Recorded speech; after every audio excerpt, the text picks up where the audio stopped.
கிருஷ்ணரின் உபதேசங்கள் மனதைத் தொட்டுச் செல்லும் உரை.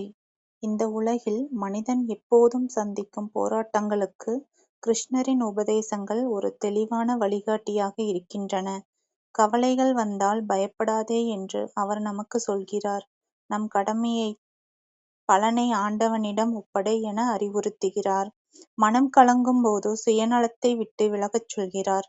அன்பும் கருணையும் மனிதனின் உண்மையான அழகு எனக் கூறுகிறார். தீமையை எதிர்க்கத் தைரியம் அவசியம் என்று நினைவூட்டுகிறார். துன்பங்கள் நிரந்தரம் அல்ல, அவையும் கடந்து போகும் என நம்பிக்கை அளிக்கிறார். பிறரை மதிக்க கற்றுக்கொள்ள என்பதே அவரது முதல் பாடம். ஆசைகள் எல்லையற்றவை, ஆனால் கட்டுப்பாடு அவசியம் என எச்சரிக்கிறார். நேர்மையே வாழ்க்கையின் உறுதியான அடித்தளம் என விளக்குகிறார். கோபம் மனிதனை அழிக்கும் தீ என்று அவர் கூறுகிறார். செயல்களில் சத்தியம் இருந்தால் வெற்றி தானாக வரும் என உறுதிப்படுத்துகிறார். எதிர்ப்புகளிலும் மன அமைதியை காக்கச் சொல்கிறார். உழைப்பு ஒருபோதும் வீணாகாது என நம்பிக்கை தருகிறார். நேரம் சரியான பதிலை தரும் என்று பொறுமை கற்பிக்கிறார். அறிவும் பணிவும் ஒன்றாக இருக்க வேண்டும் என அறிவுறுத்துகிறார்.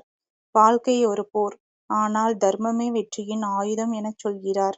கிருஷ்ணரின் உபதேசங்கள் நம்மை ஒளியிலே நடத்துகின்றன. அவற்றை வாழ்க்கையில் பின்பற்றினால் மன அமைதியும் அர்த்தமும் கிடைக்கும்.